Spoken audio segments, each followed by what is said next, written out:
সুপ্রিয় শিক্ষার্থী ভাই বোনেরা, সবাই কেমন আছো? তো আমাদের ভিডিও লেকচারের শেষ লেকচারে তোমাদের সবাইকে আমরা আজকে সুন্দর করে যে বিষয়টা বুঝিয়ে দেওয়ার চেষ্টা করব সেটা হলো যে খুবই গুরুত্বপূর্ণ, পরীক্ষাতে আসে এবং আমাদের জানার জন্য ইন্টারেস্টিং একটা বিষয়, সেটা হচ্ছে ট্যাগ কোশ্চেন। ট্যাগ কোশ্চেনটা কিন্তু আমরা মোটামুটি সবাই খুবই আগ্রহ নিয়ে পড়াশোনা করি।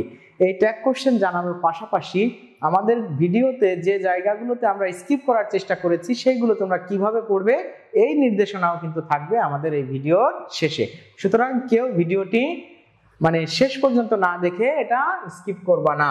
তাহলে ট্যাগ কোশ্চেন মানেই হলো এরকম যে আমরা অনেক ক্ষেত্রে বলি যে তুমি একটা ভালো মানুষ, তাই না? আচ্ছা, সে স্কুলে আজকে গিয়েছিল, ঠিক না? এই যে কথাগুলো আমরা একটা বাক্যের শেষে বলে থাকি, ঠিক না? তাই না?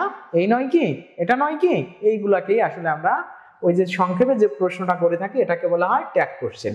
ট্যাগ কোশ্চেনের ফরম্যাটটাই এরকম যে প্রথমে তোমার একটা কি করতে হবে, অক্সিলারি ভার্ব খুঁজে বের করতে হবে। Auxiliary verb. তাহলে অক্সিলারি ভার্বের সাথে সাধারণত সবসময় একটা কি দিতে হয়, সংক্ষিপ্ত এনটি দিয়ে যে সাবজেক্টটা থাকবে এই সাবজেক্টের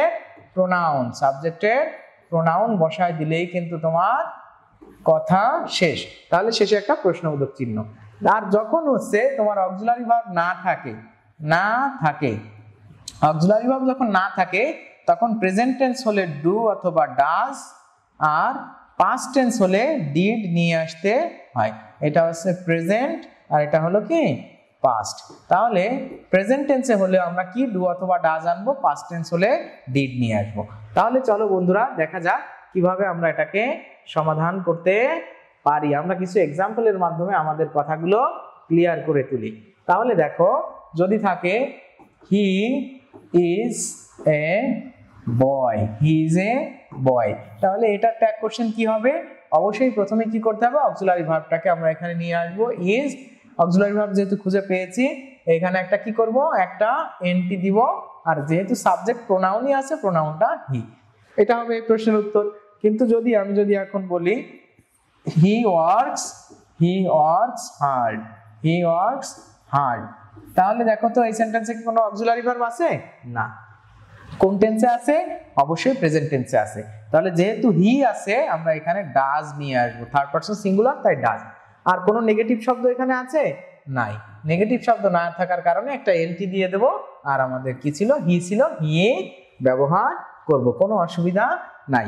তবে যদি নেগেটিভ শব্দ থাকে সেক্ষেত্রে কিন্তু আর আমরা এটাকে কি করতে পারবো না, এটাকে আর আমরা নট বসাতে পারবো না। ধরে নাও এরকম থাকলো যে হি আমরা এখানে বসালাম he did not go to school. তাহলে সেক্ষেত্রে কি হবে বলতো, এখানে অক্সিলারি ভার্ব আমরা পেয়েছি, সাথে নট রয়েছে, তাহলে আমরা অক্সিলারি ভার্ব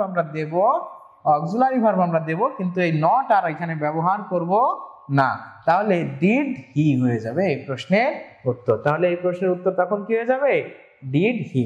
তোমরা মনে হয় সুন্দর করে বুঝতে পারছো। এখন সরাসরি অনেক ক্ষেত্রে নট থাকে না, কিন্তু নট থাকার মতো কিছু ওয়ার্ড আছে যে ওয়ার্ডগুলো থাকলেও নট যুক্ত হয় না, এগুলো তোমরা একটু জেনে নাও। যেরকম সেলডম, হার্ডলি,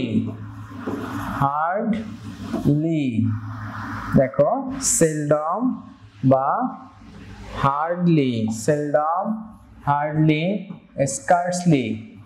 স্কার্সলি, তারপর লিটিল বা ফিউ, শুধু ফিউ, এটিসি, এগুলো থাকলে কিন্তু কখনো এনটি হয় না।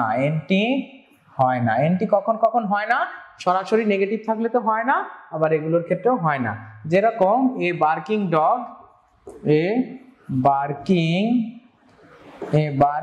ডগ, seldom bites,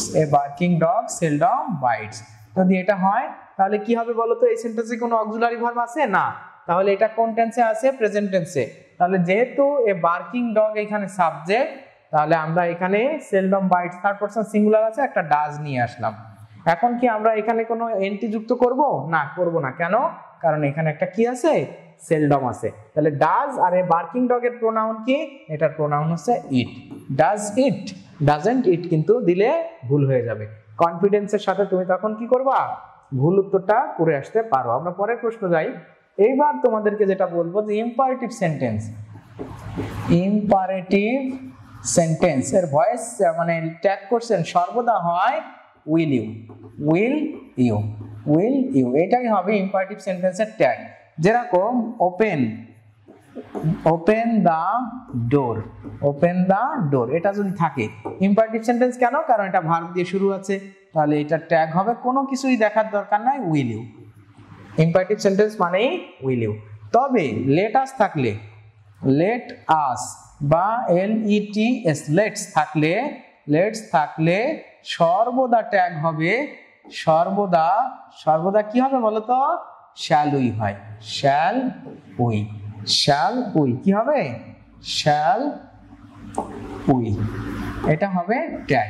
তাহলে তোমরা এর একটা এক্সাম্পল দেখে নাও। এর একটা এক্সাম্পল যদি দেখে নিতে চাও, দেখো আমি তোমাদের জন্য লিখছি যে লেটস, বা এটা হতে পারে লেট আস। লেট আস এর সংক্ষিপ্ত রূপই কিন্তু এইটার সংক্ষিপ্ত রূপই আসলে এটা, let us play, let us play cricket. তাহলে এখানে এটা ট্যাগ হবে, যেহেতু লেট বা লেট আস আছে অবশ্যই এখানে ট্যাগ হবে shall we, shall, shall we. আমরা এটা একটু সুন্দর করে সবাই বুঝে ফেলি যে দেখো শ্যাল উই কেন হলো, শ্যাল উই কেন হলো, এই যে লেট আস বা লেটস থাকলে শ্যাল উই হয়। এখন তোমাদেরকে আমি যে নির্দেশনাটা দিতে চেয়েছিলাম এখন দিব হচ্ছে গাইডলাইন, GUIDELINES। গাইডলাইন্সটা কি, গাইডলাইন্সটা হলো এটা যে আমরা কিন্তু আমাদের যে নার্সিং ডাইজেস্ট যে বইটা তোমরা কিন্তু আমাদের পড়তেছো, এই বইটাতে আমরা যে জিনিসগুলো স্কিপ করেছি সেটা তোমরা কিভাবে পড়বে এটা সম্পর্কে আমাদের গাইডলাইন। তো সেই গাইডলাইনটা হলো এরকম যে কিছু কিছু জায়গায় দেখো আমরা কিন্তু মনে করো জেন্ডার, জেন্ডার, তাহলে জেন্ডার হচ্ছে আমরা জানি common gender, feminine gender, masculine gender, আর একটা হচ্ছে নিউটার জেন্ডার, এরকম 4টা জেন্ডার আছে। তো আমরা ফেমিনাইন ম্যাসকুলিন কিভাবে করতে হয় এটা আসলে কি করতে হবে, তোমার মুখস্থ করতে হবে। যেরকম স্পেলিং আছে, জেন্ডার আমরা যদি মনে করো যে স্পেলিং, স্পেলিং মানে বানান শুদ্ধিকরণ, এটা বানান শুদ্ধিকরণে বাংলায় অনেক নিয়ম থাকলেও ইংরেজিতে আসলে এরকম তেমন কোনো নিয়ম নাই। বাংলায় যেরকম নত্যবিধান, সত্যবিধান, সংস্কৃত শব্দ, বিদেশি শব্দ, উপসর্গ, প্রত্যয়, সমাসের বিষয় সব জায়গা থেকে কি করতে হয়, আমাদের অনেক কিছু ফোকাস করে করতে হয়, এখানে সেরকম নেই।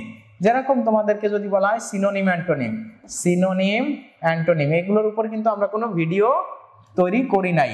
অ্যান্টোনিম এগুলো তোমার সমার্থক শব্দ, বিপরীত শব্দ মুখস্থ করতে হবে, এর আসলে কোনো টেকনিক হয় না।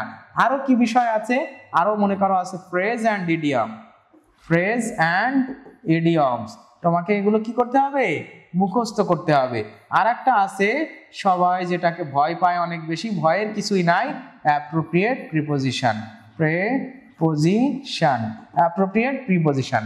তাহলে অ্যাপ্রোপ্রিয়েট প্রিপোজিশন যদি তুমি পড়তে চাও, ভালোভাবে শিখতে চাও, নিঃসন্দেহে এটা কি করতে হবে, অর্থ সহ মুখস্থ করতে হবে, মুখস্থ এবং কি সহ, অর্থ সহ, অর্থ সহ মুখস্থ। তাহলে অর্থ সহ এগুলো যদি সব মুখস্থ করতে পারো তাহলে এগুলো আসলে বোঝার বিষয় না, এটাকে বলাই হয় মেমোরাইজিং পার্ট। মেমোরাইজিং পার্ট মানে তো আসলে বোঝার বিষয় হতে পারে না, মেমোরাইজিং পার্টের অর্থই মুখস্থ করা। তো এইগুলো সব যদি তোমার জানা থাকে তাহলে আমরা এতক্ষণে যে পড়াশোনাগুলো করেছি, আমাদের যতগুলো ভিডিও লেকচার আছে, ওই ভিডিও লেকচারের সাথে যদি এইগুলো তুমি জেনে থাকো তখনই তুমি যে জিনিসটা পারবা সেটার নাম হয়ে যাবে sentence, sentence correction, sentence correction. তাহলে ইংরেজিতে কোন সেন্টেন্সে কোথায় ভুল আছে তুমি খুঁজে খুঁজে বের করে সঠিক উত্তরটা ফাইন্ড আউট করতে পারবা যদি আমাদের প্রথম লেকচার থেকে শেষ লেকচার পর্যন্ত সুন্দর করে দেখো। তাহলে তোমাদের সবাইকে আমাদের নার্সিং ডাইজেস্ট এর পক্ষ থেকে বা পরিবার থেকে তোমাকে ধন্যবাদ। তোমরা সবাই ভালো থেকো, সুস্থ থেকো, সবার জন্য অনেক অনেক শুভকামনা। আসসালামু আলাইকুম।